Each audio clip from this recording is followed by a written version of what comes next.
session will be over by 10:40. Now let me start reciting metta recital as we lead our retreats. Every session we begin with metta recital in the morning. So let me recite it for all of you and you just listen to it. May all beings be happy and secure. May all beings have happy minds.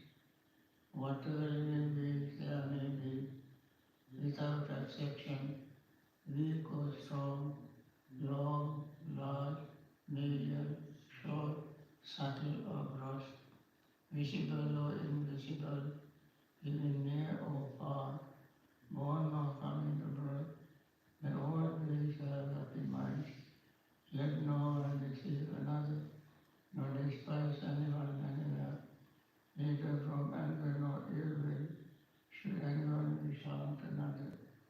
As the mother wishes her own life to protect her only child, even so towards all living beings, one should cultivate a boundless heart. One should cultivate for all the world a heart of boundless loving friendliness, above, below, and all around, unobstructed, without hatred or resentment, whether standing, walking, sitting, lying down, or in the way. One should develop this mindfulness. This is called divinely doing here, not falling into erroneous views, but virtuous and endowed with vision. Removing desire for sensual pleasures, one comes never again to birth in the womb. These are very, very meaningful. We just not reciting only these words, but we must contemplate the meaning of each word. This is a very great thought, and these thoughts are called Brahma Vihara, which means living divine life in human body, in human world. These are not ordinary thoughts. Only very great-hearted people can practice this.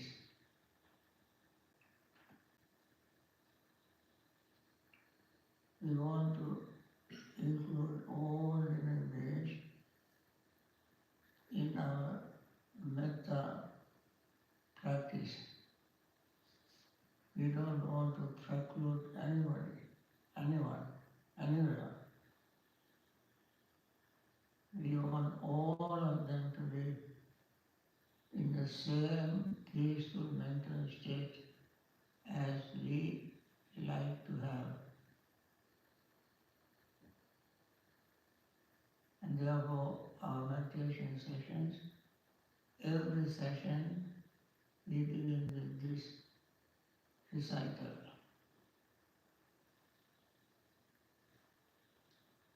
Morning, evening, noon, at night, according to the discourse, whenever we are awake, we keep these thoughts in mind. And let it be a major part of our life, metta thought. Friends, even though when we recite this, when we cultivate these thoughts in our mind, although all other beings in the world may not be in the same state,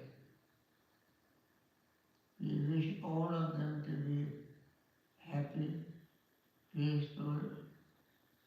Not only we practice,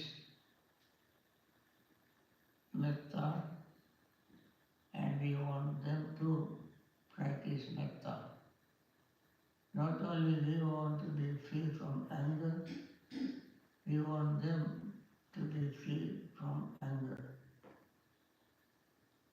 We don't want to hurt anybody, and also at the same time we don't want them to hurt anybody, anywhere.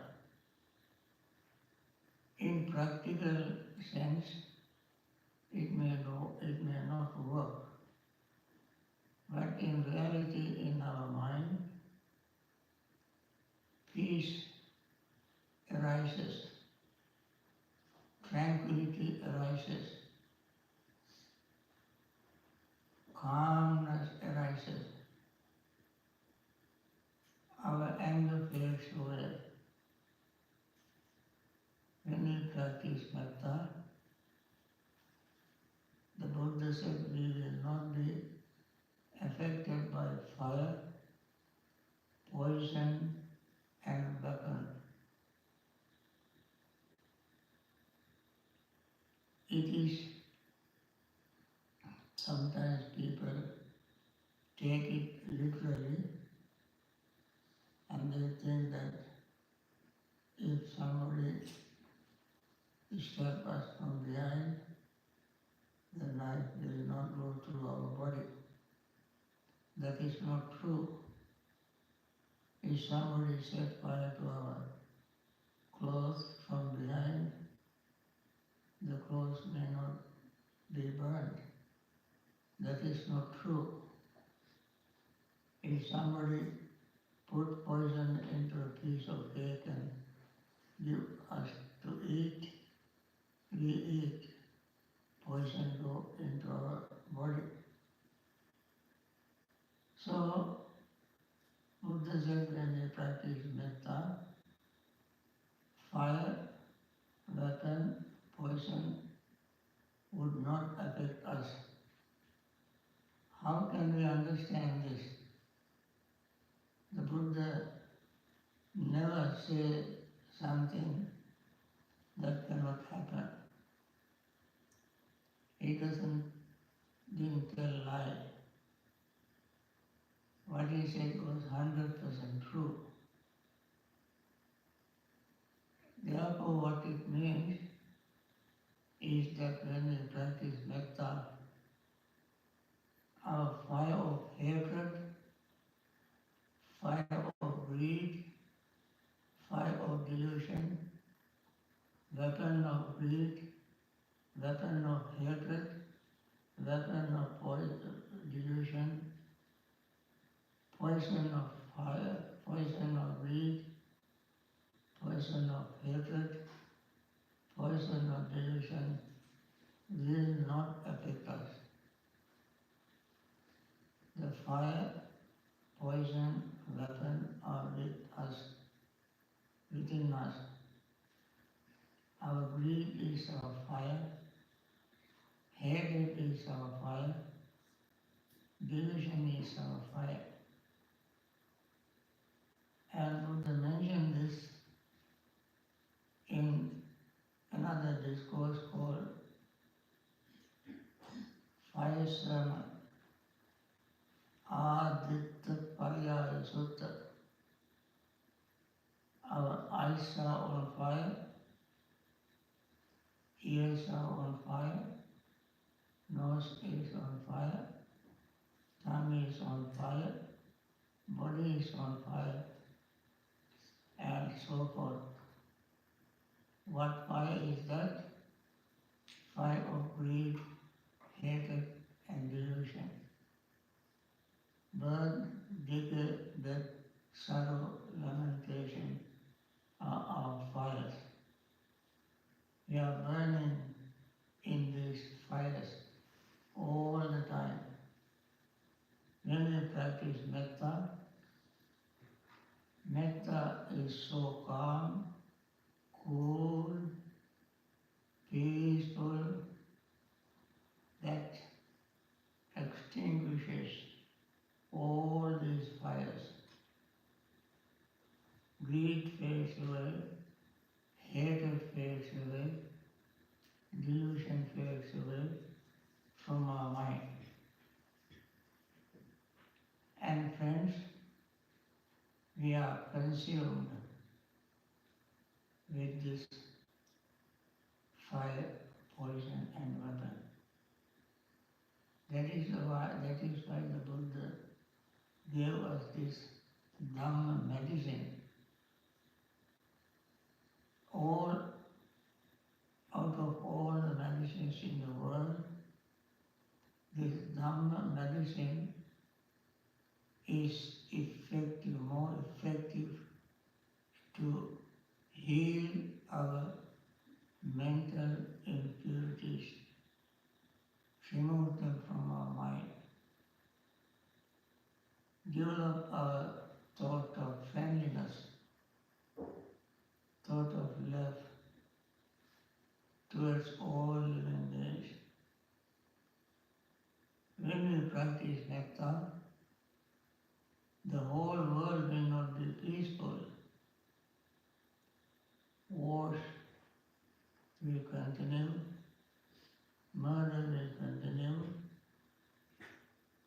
atrocities will continue, crime will continue. We cannot stop them. But the thought of those unknowns and states will disappear from our minds. We practice metta for our own peaceful mental states, to cultivate our own mind in right direction, to be free from greed, hatred and delusion. And therefore our practice, meditation practice, begins with this metta. Metta practice itself is the whole subject of meditation. With this background in our mind, let us focus on our breathing. Keep your mind on the breath. Normally people ask us very often, what should they do when the mind is wandering here and there? Of course, when you come to meditation, we come from various mental states. We have been in society, working with people, in our jobs, families, friends, unfriendly persons, and so forth and so on, engaged in all kinds of businesses. We are doing all these things, and suddenly one day we come to meditate. When you come to meditate, we cannot forget all of them all of a sudden. They keep lingering in our mind. And therefore, it is not very easy for people to focus mind on one object to gain certain degree of calmness and peace and concentration. And therefore, we have to temporarily forget all of them, forget all the past, all the future plans, and stay in the present moment. Past is gone, you cannot bring it back. Future has not come yet. What we have in hand is our present moment. So we bring the mind to the present moment.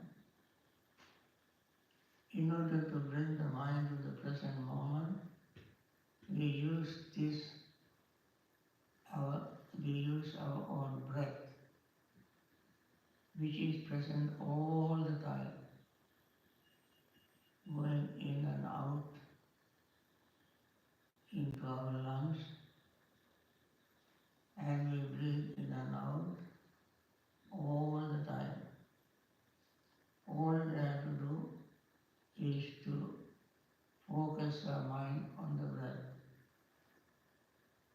All kind of meditation, whatever meditation we practice, we begin with focusing mind on the breath. Because it is a neutral subject, doesn't belong to any particular tradition, it is universal, all living beings breathe, and this is a universal common object to focus the mind on. As you focus the mind on our breathing, first we take deep breath and breathe out deeply. Normally we don't breathe out all our air in our lungs. Almost 60% of it we breathe out, the rest remain in our lungs. So we intentionally breathe out all the air that we breathe in. And then next time when we breathe in, we have full lungs capacity to have lung full of inhaling breath, to charge all our red blood cells which go to heart pumps, taking all the red blood cells with oxygen into all our cells throughout our body.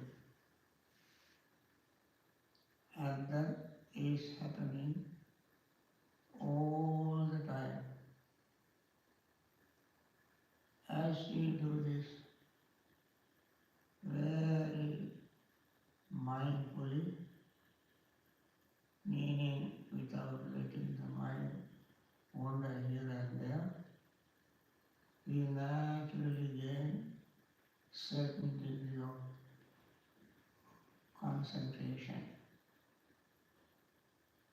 Because the body becomes calm, breath becomes calm, mind becomes calm. In the calm mind, body, breath states, we feel little drowsy, perhaps we may feel sleepy. That also is not unnatural, that's very normal. But we should not let the breath or the sleep take over. We should not fall asleep. Our intention is to stay awake. However, when everything is calm, relaxed, peaceful, and favorable, we feel sleepy. And we try to overcome that by taking a deep breath and hold it as long as we can, and then slowly breathe out. Again, take a deep breath, hold it as long as you can, and slowly breathe out. And repeat this several times. When you repeat it several times, your body warms up, you even perspire, and sleepiness will disappear. Then you can focus your mind on the breath again. If this technique doesn't work, you may stand up and do standing meditation. That means focus your mind again on the breath. And then sit down and continue the practice. If that doesn't work, you get up and do walking meditation, few steps, and then sit down and continue your practice. Or visualize very bright light. When you visualize very bright light, that also helps overcome your sleepiness. When sleepiness is gone, sometimes you feel restlessness and worry. Restlessness and worry can arise due to various things. Either you have incomplete work, you want to complete it, or you have done something wrong, broken a precept, have done something offensive to somebody, something to worry you.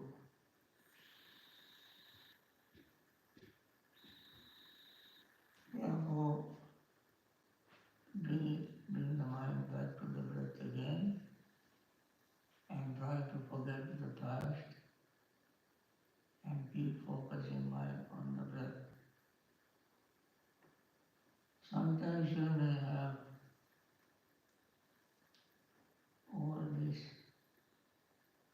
instead of all this, you may have some desires, wishes. You may remember something, some food you tasted, very delicious food. You may remember seeing very beautiful object and remember sound of music, talk or something, and desire rises. And then you have to overcome that desire, at least temporarily during the meditation, thinking that whatever it is, whether it is food, music, persons, and so forth, you must think that they are all in the past. You don't want to bring it to the present moment. Keep the present moment free from all this. Focus your mind on the breath. You will be able to let go of all the past events, past experiences,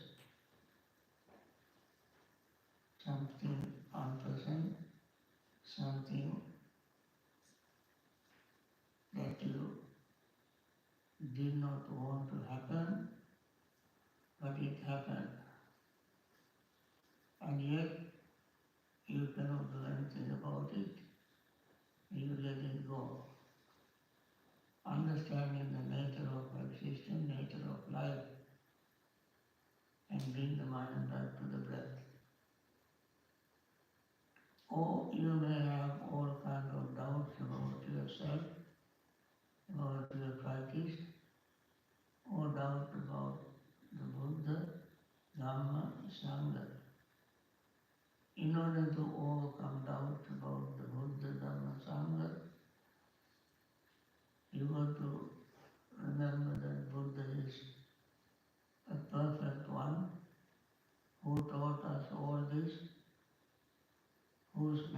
is universal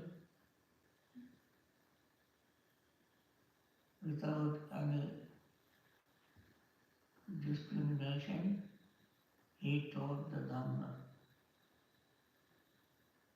infallible Dhamma, perfect and clear Dhamma, which help us to liberate ourselves from samsaric suffering.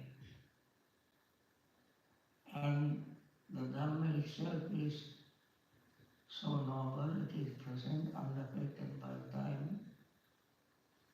It is true then, true now, will be true in future. It doesn't change, and therefore it is perfect in every sense. And the sweetest of all the sweets, the truth is the sweetest of all the sweet in the world. That way we can arouse our confidence in the Buddha, Dhamma, and people who follow them and attain liberation, whole Sangha. And we too want to follow their path to liberate ourselves from samsaric suffering. Keeping all this in mind, we can practice very easily overcoming all these obstacles, all these hurdles, stumbling blocks. We can proceed with the practice. And then we will see how long we can do this. Perhaps we can practice for the next half an hour, and then we want to continue our Dhamma talk.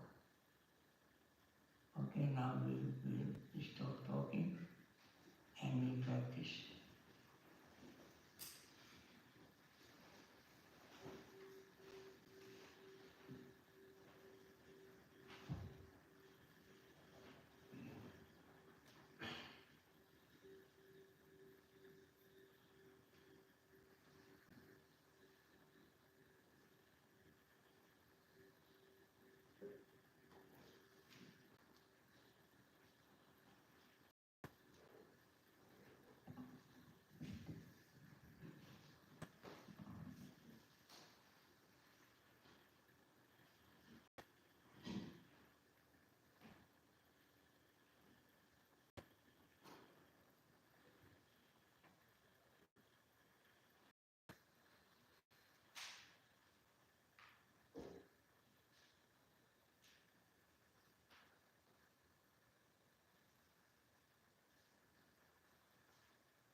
That is the very important question.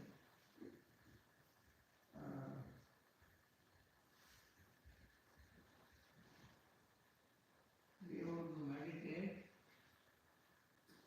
to purify our mind. Our minds are full of impurities, primarily greed, hatred, delusion, jealousy, fear, anxiety, worry, and so forth and so on. All kind of mental impurities are there. When we are born, we don't have all of them.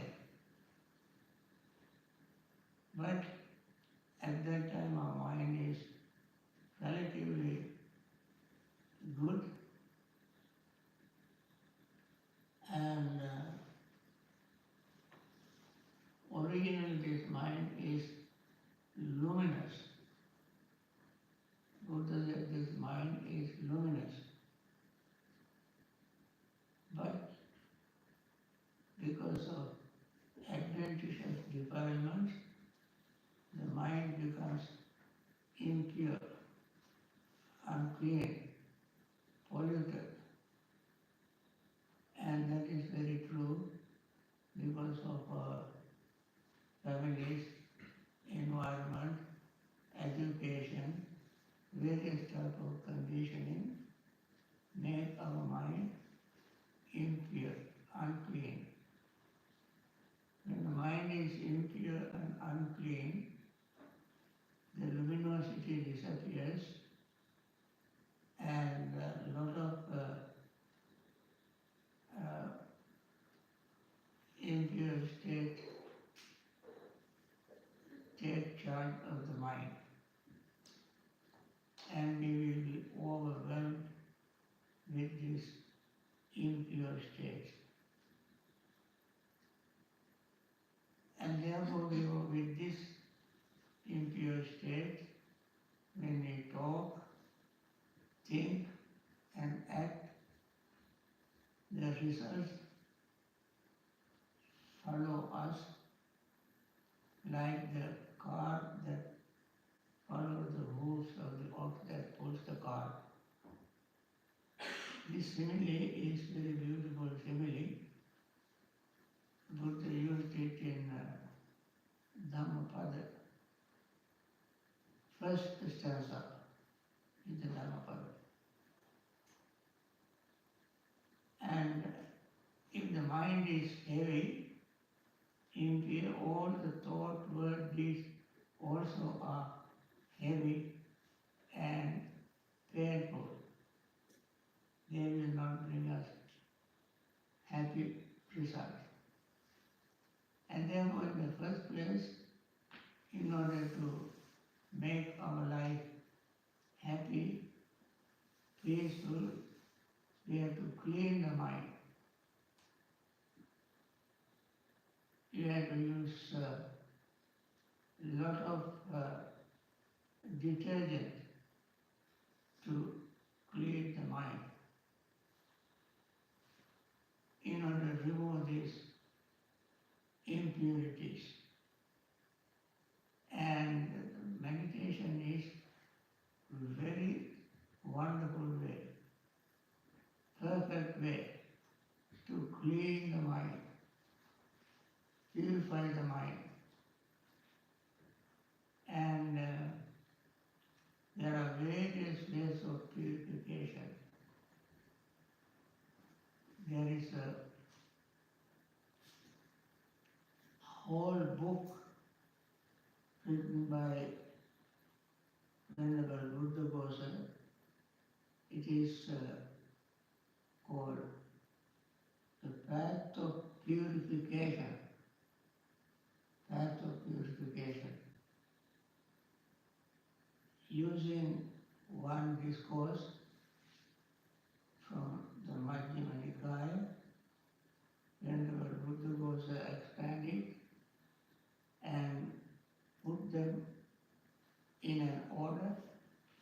step by step and gave 7 steps. 7 steps for purification. I'm not going to talk about it now because it's a very big subject. But in brief, we must remember the purpose of meditation is to purify our mind, remove all these defilements from the mind. Without cleaning the mind, we cannot expect to be peaceful and happy. And we meditate, the first purpose of meditation, purification of mind. Second, to overcome sorrow and lamentation. Sorrow and lamentation. We have more than one occasion, one situation in life where we encounter moments to arouse, to cause sorrow and lamentation. In order to overcome sorrow and lamentation, we meditate. Third purpose is to overcome suffering and dejection. Suffering and dejection. Fourth purpose is to put ourselves on the right track. The method of liberation. That is realization of the way to liberate ourselves. Fifth purpose is to realize eternal peace called Nibbana. These are the 5 core purposes of meditation. Let me repeat it again for you to remember. 1, to purify the mind. Second, to overcome grief and sorrow and lamentation. Third is to overcome grief and dejection. Fourth is to put ourselves on the right track. And the fifth is to realize Nibbana. These are the purposes of meditation. For this, Buddha introduced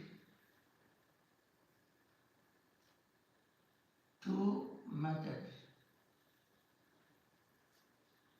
And these are the same 2 sides of the same coin. These are not 2 different systems, but both of them work together. And before the Buddha's attainment of enlightenment, one method existed in ancient India. Buddha introduced a more meaningful method to the world. What are the 2 methods? They are called Samatha and Vipassana. Samatha and Vipassana. I think probably you might have heard of these 2 terms, especially Vipassana meditation. The other term you might not have heard, but other method is called concentration meditation. Concentration meditation. These two merge at one point. Even though we start practicing them separately, as I said, they are not totally different, but these two methods eventually join together, merge at one point. Now what is the tranquility method or concentration method? In the concentration method, we take one object and focus the mind on that object. For instance, the breath. We use the breath as an object to focus our mind and keep focusing and focusing and focusing on that. And so there are various ways of meditation to gain concentration, but each of them needs focus on one particular object. And I ask if you change various methods, techniques of practicing, then you may confuse your practice.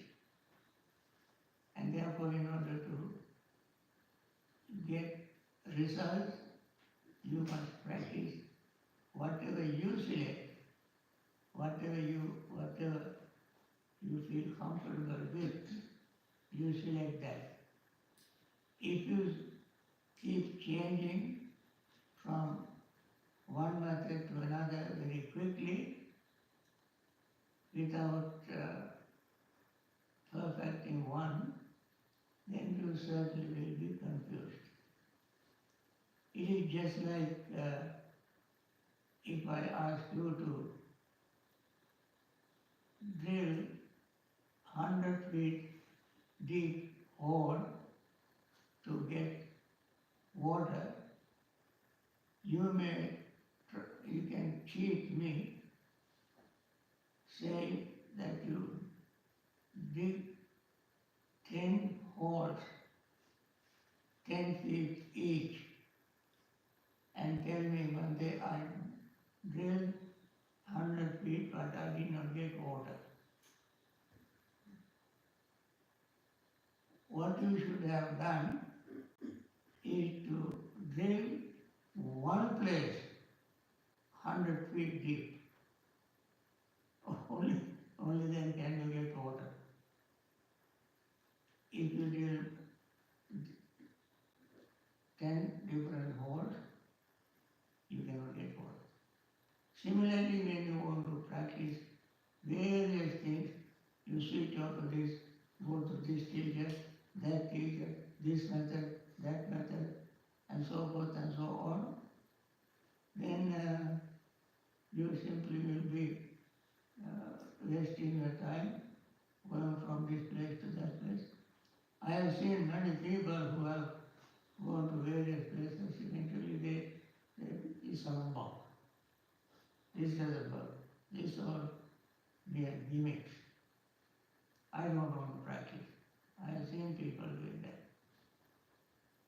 Why? Because they don't understand what they want to do and what they expect. And therefore, I recommend if you want to gain concentration, you use one method, that is using your breath. Using your breath. When you use your breath, as I mentioned earlier, you notice the breath becomes subtler and subtler and subtler. Sometimes you even don't notice the breath. It simply goes in and out, and you may simply fall asleep. You may sleep for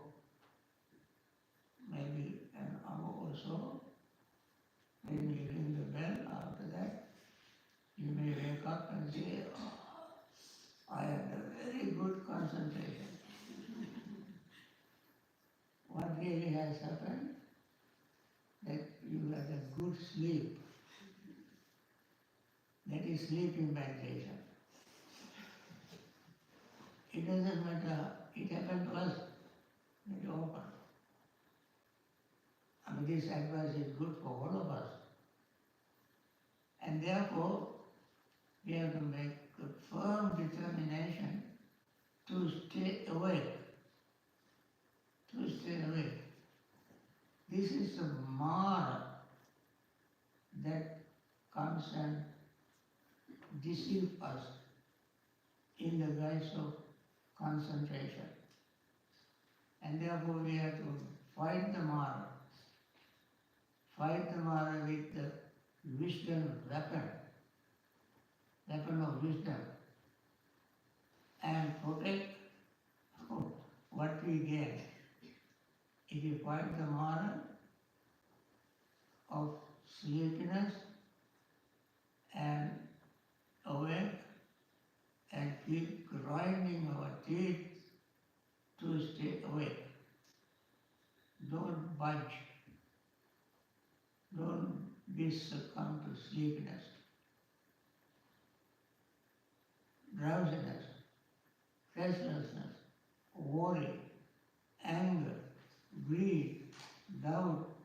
All these are armies of Mara, evil one, who always want to take us into his sway, his domain. Therefore it is very difficult thing. So anyway, you focus your mind on the breathing. Overcome all these impurities, obstacles. Being sleepy is like being in a jail, in a prison. Coming out of jail, getting rid of sleepiness is coming just like coming out of jail, imprisonment. When you are in the jail, you will be unhappy. You don't know what is going on around you. You don't know what is happening in the society, in the family, and so forth. When you come out of the jail, you are totally free. Then you feel very happy that you came out of jail. When you are restless and worried, when you are in restlessness and worry, you will be like a slave. Slave. You can be a slave to your own habits. You can be a slave to somebody. So long as you are a slave, you are always on your nerves, restless, you worry that you want to fulfill some kind of addiction, drugs, drinks, and so on. That is slavery. When you come out of slavery, when you are a slave, you will be very restless, unhappy. When you get rid of that slavery, you will be very, very happy, peaceful, delighted. Anger is like being sick. The English word for anger is called ill will. Ill will. Your will is ill. When you are ill or sick, you don't taste food, you don't like people, you don't like food, you don't like anything, you cannot sleep, you are very, very unhappy. When you get rid of this ill will or anger, you feel as you recover from your sickness. When you recover from your sickness, you will be very delighted, happy, joyful, enjoy life, meet people, eat good food, associate with good people and so forth. They have friends and so forth, and they will be happy. Then being full of greed, when you are greedy, you are not actually happy. Although people think that when they are greedy, they are happy, they are not happy when they are greedy. We want this, we want this, we want this, we want that. Always trying to get something. Because the greed is insatiable. It can never be satisfied. So long as we have that kind of mentality, we are not happy. Or like being in debt. Like being in debt. When you are in debt, you feel that uncomfortable until you pay off all your debts. Or when you are greedy, your mind is like you cannot see the truth. It is just like colored water. And the water has all kinds of colors, red, green, purple and so forth. You cannot see the bottom of the water, bottom of the container, because the greed is so what do you call it? Deceiving, unclear. When you are free from greed, then you just like seeing the bottom of water, when it is clean, you feel that clear. So, when you have doubt, you are just like in a desert, without road, without direction, without people, and you are completely bewildered, confused. You don't know where to go. When you come out of a desert and see people, see water, you will be happy. So,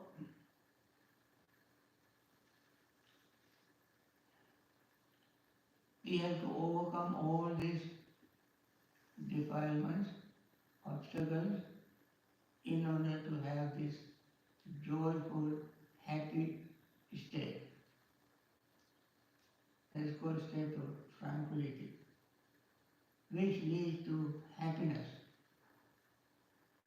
Happiness and joy are not the same.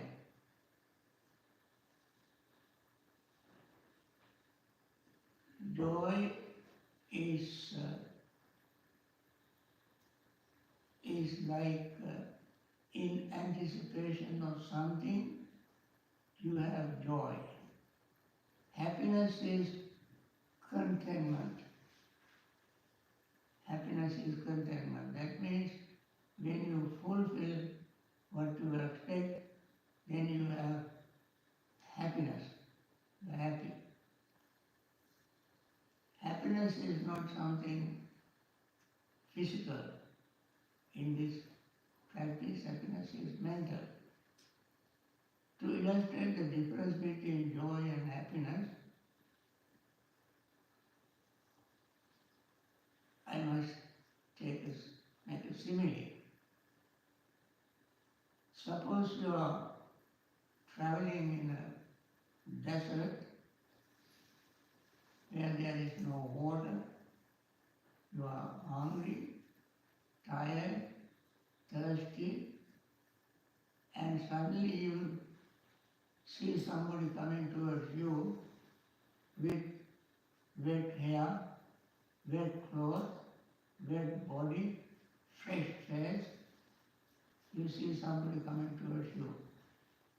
Then you would ask him, Mister, I am also traveling in the same desert.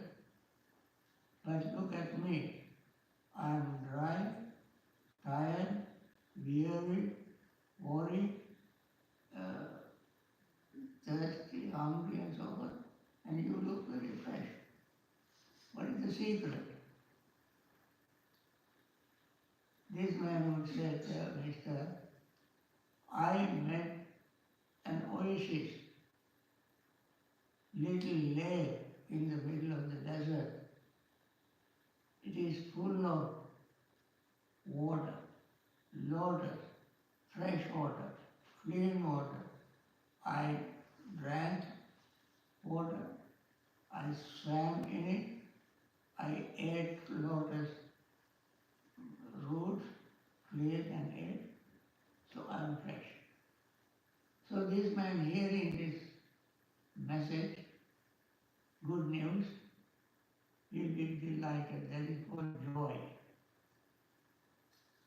And he keeps moving towards the direction where the lake is. Then he can see birds flying to that lake. That's the first sign. He will be more delighted. Then he can, as he moves on, proceed, he may hear children jumping, playing, shouting, talking, and then he will be more delighted. Then he goes closer, he sees the lake with water, and he would be still more delighted. And then immediately jump into the water, into the lake, swim, eat lotus roots, drink good water, and then come to the beach or the lake, come out of it, and he lies down, relaxing his body, straightening his hands and legs. He would say, ah, what a relief. That is like happiness. So, when you proceed with the meditation practice, you can see gradually you are reducing your defilements. Slowly your mind becomes free of these obstacles. When you are relaxed like that and happy, you gain concentration. That concentration is not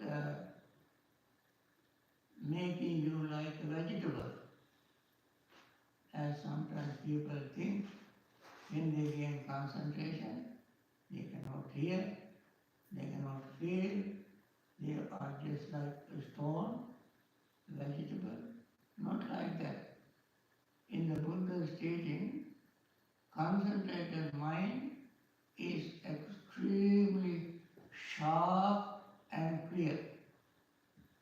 And that is why Buddha said, concentrated mind can see things as they really are. Where other part of meditation begins. Concentrated mind sees things as they really are. Unconcentrated mind, you cannot see things as they really are. Because unconcentrated mind has all these mental impurities. Removing them is first purpose of meditation. Why do we want to purify the mind? We want to see things as they really are. As they really are. That is called vipassana meditation. Vipassana. Vipassana means seeing in a special way. Vi means special.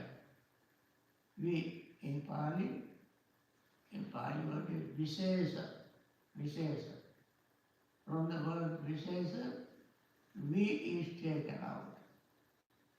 And pasana means seeing, seeing. Seeing not with our eyes. With our eyes, we don't see things really, correctly, properly, as they really are. What do we see with our eyes?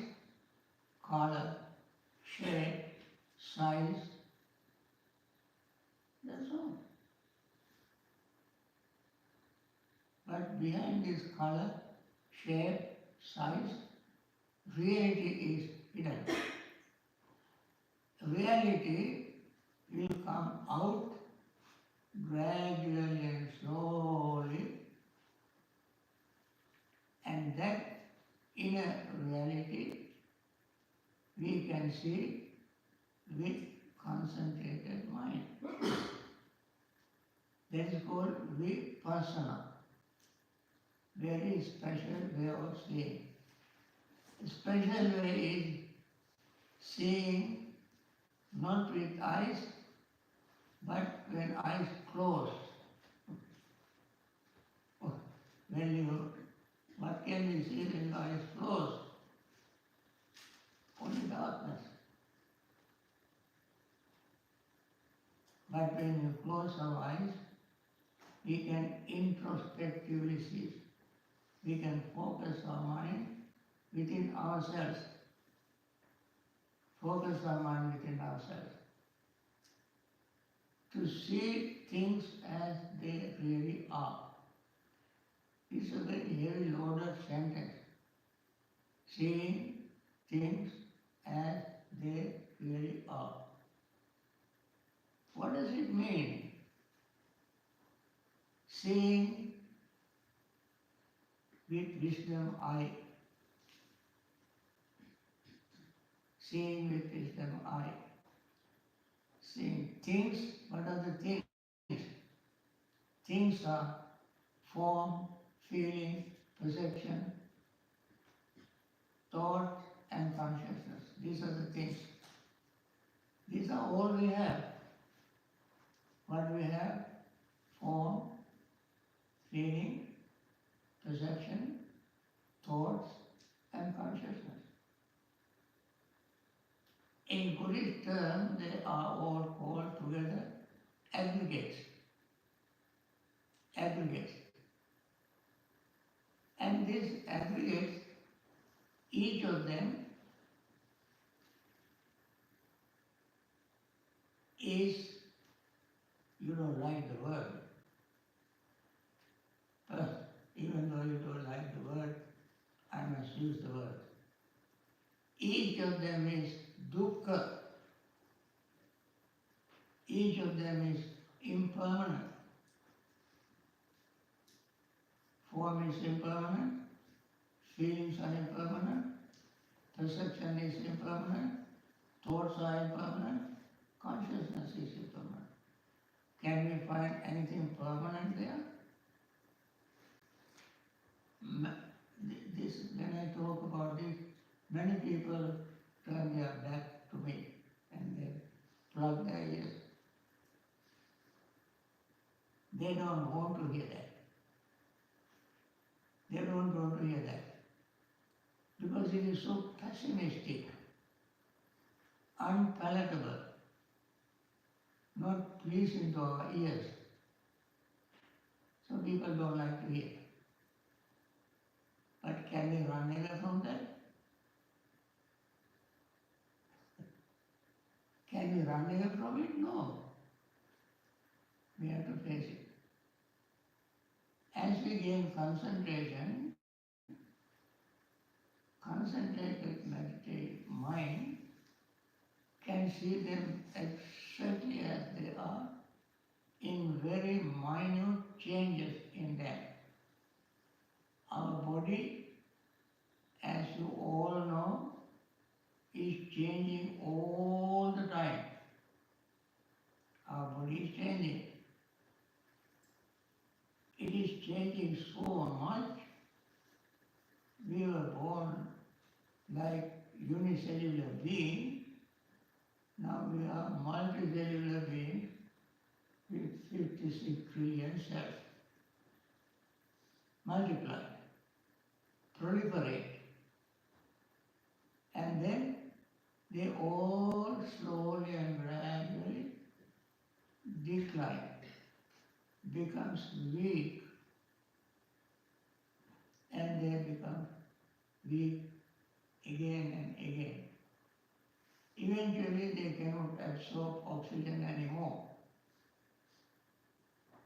These cells come to a stage where they cannot absorb oxygen, and then they slowly die. That is happening inside. And eventually they express outwardly. They express outwardly. Our very blonde or black, beautiful, bushy hair slowly turn their color. And then slowly, slowly they either fall and make the head bald. Start with little pepper and salt, and then salt increases. And that is the sign of changes taking place all our life. Our wrinkled skin, wrinkled face, weak eyes, weak ears, poor taste, less sleep, feeble walking. I am a real good example for that.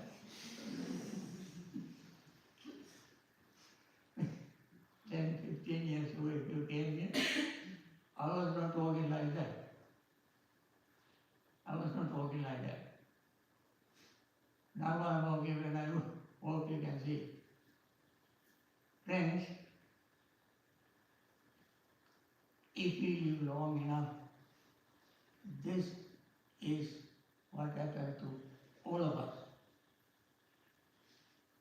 With mindfulness, with mindful observation, with wisdom eye, we see this. We see this happening. When it's happening, we cannot run away from that. We cannot run away from that. You cannot fight. You cannot fight against it. In all this modern technology, with all these AIs, you cannot stop that. And still we continue. And therefore, in Vipassana meditation, what do we do is we learn to accept it and go along with it. When we go along with it, every step is peaceful, every step is happy, every step is contentment. We don't try to reject anything. We cannot reject, accept it. And therefore these are the two meditation methods. One is tranquility method, other is insight method. Insight method is called Vipassana, tranquility method is called Samatha or Samadhi, Samadhi meditation and Vipassana meditation, or concentration meditation and insight meditation. These two are not two different methods, two different meditations. You can see when tranquility meditation develops, reaches its culmination, then it slowly switches on to Vipassana meditation, insight meditation. So,